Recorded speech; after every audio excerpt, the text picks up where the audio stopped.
Assalamualaikum warahmatullahi wabarakatuh. Perkenalkan, nama saya Novia Sapitries dengan NIM 240306077 dari Prodi Peternakan Fakultas Pertanian Universitas Sumatera Utara.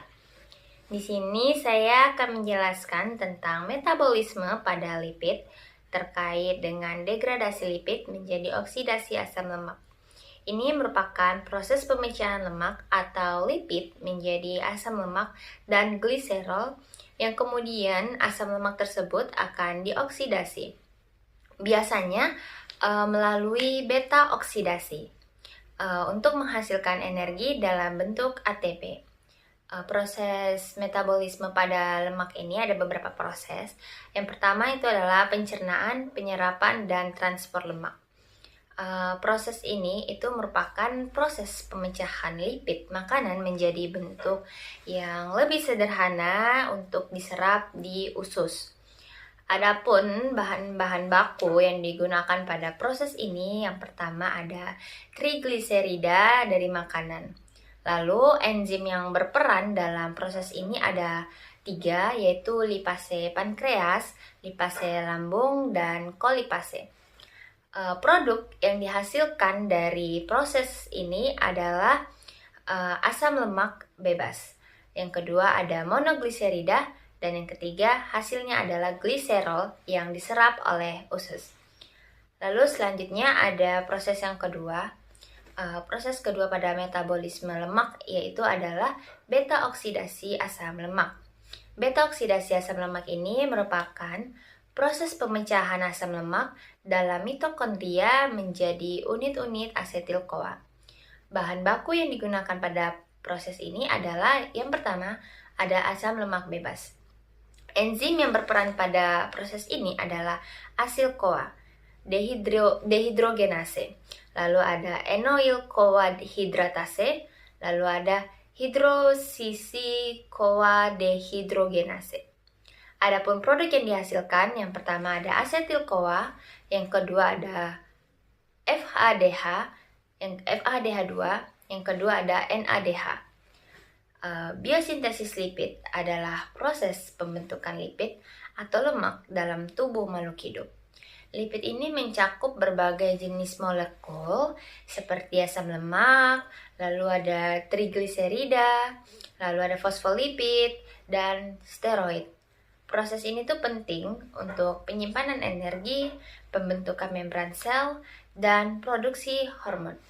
Maka kita masuk ke proses yang ketiga pada metabolisme lemak, yaitu adalah sintesis asam lemak. Sintesis asam lemak adalah pembentukan asam lemak dari asetil-CoA. Bahan baku pada proses ini adalah asetil-CoA, malonil-CoA, NADPH.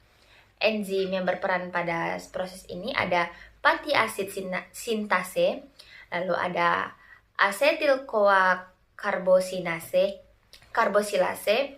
dan produk yang dihasilkan adalah asam piruvat. Selanjutnya yaitu proses yang keempat adalah sintesis triacylglycerol, yaitu pembentukan lemak netral dari gliserol dan asam lemak. Bahan baku yang digunakan adalah gliserol 3-fosfat dan asam lemak. Enzim yang berperan pada proses ini adalah asidtransferase, dan produk yang dihasilkan adalah triacylglycerol atau lemak netral. Lalu yang kelima ada sintesis fosfolipid. Sintesis fosfolipid yaitu pembentukan komponen utama membran sel dari asam lemak dan gugus fosfat.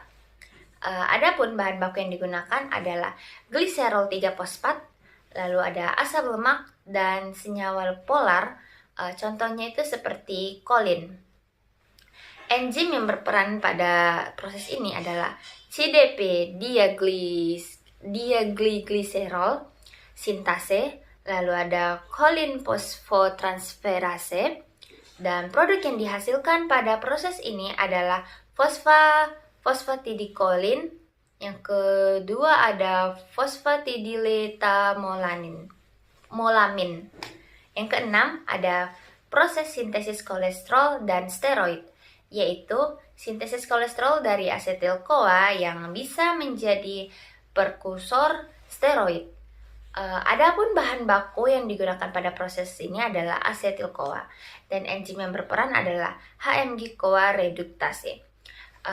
Hasil yang didapat dari ini atau bisa dibilang produknya adalah kolesterol yang dapat diubah menjadi hormon steroid. Mungkin sekian penjelasan dari saya. Mohon maaf kalau misalnya ada kata yang salah terucap atau ada yang kurang. Wabillahi taufiq walhidayah. Wassalamualaikum warahmatullahi wabarakatuh.